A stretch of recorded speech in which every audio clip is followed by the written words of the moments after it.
bounce.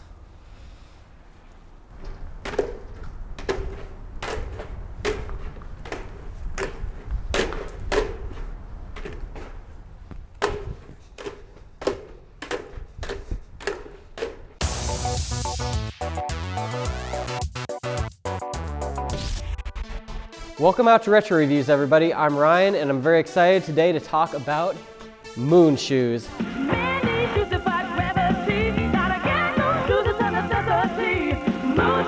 Kid-powered anti-gravity device. I had these as a kid, and I'm super excited to be doing this episode. And I'm Jacob, and I didn't have a pair of moon shoes growing up, but I was aware of them. You know, I wanted to take a look at them since I get some, you know, as an adult, you get fresh eyes on things that you never really got a chance to try for. And I want to see if they stand the test of time, and maybe I could get a pair for my kids if they're still good. So what do you think? First impressions? I think they're super dangerous looking. I love the retro factor here. It's super green and purple. It's like neon. Radioactive. Looking at this, I'm looking at the 7 and 8 year old kids here. I don't think I would strap my 6-year-old son into this. Moon shoes were not the first of their kind. Shoes of their type dated back as early as the 1920s, but it's clear they became hits in the 50s and 60s. These anti-gravity shoes had a metal frame that fit over top of the shoe and had several metal springs underneath, giving the wearer the ability to jump high. They didn't work great, but in the 1990s, Nickelodeon reintroduced the shoes, replacing the metal with plastic and the springs with rubber elastic. This made them safer and more effective. Nickelodeon debuted the moon shoes on the TV show Double Dare to help promote them. Not to mention they had a really catchy commercial. It was clear that if you're a 90s kid, that this was on your Christmas or birthday list. Today, the shoes are manufactured and sold by Big Time Toys, but have drifted from popularity. When will these shoes pop up again is unclear, but one thing's for sure, we as humans have a fascination with jumping high. Yeah. So let's check out these things. I mean, for one thing, they're huge. They're massively chunky. Although the boot size is not very big. I think it's like an 8 or a 7. The first thing I notice here when I take a look at it is that it's got this bright green tread underneath here, so it grabs. Now, is that rubber or plastic? It's definitely not rubber. It's very hard. I think it's going to be plastic here or something like that. But and you can see on the inside of it, everything's sort of secured in there with plastic pegs and this grid underneath here. Now, we've got something like 12 or maybe 16 bands of rubber elastic on here, and if you see, it's like a very, very tight construction. It's in there in a really uniform manner, and if you check it out, it really, holds pretty well.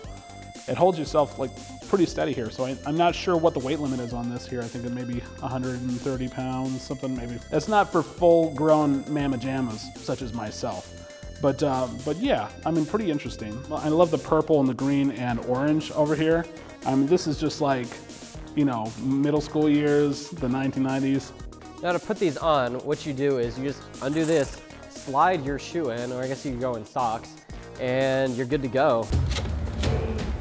There's tread on here too, so you sort of, I think it might kind of hurt your bare foot if you slipped it on there without a shoe on, but I guess you could do that, whatever your druthers are. And it's sort of decorated nicely with stickers. I mean, these are original. This is the original gangster here. Tell me about this box here. You kept this in pretty good condition.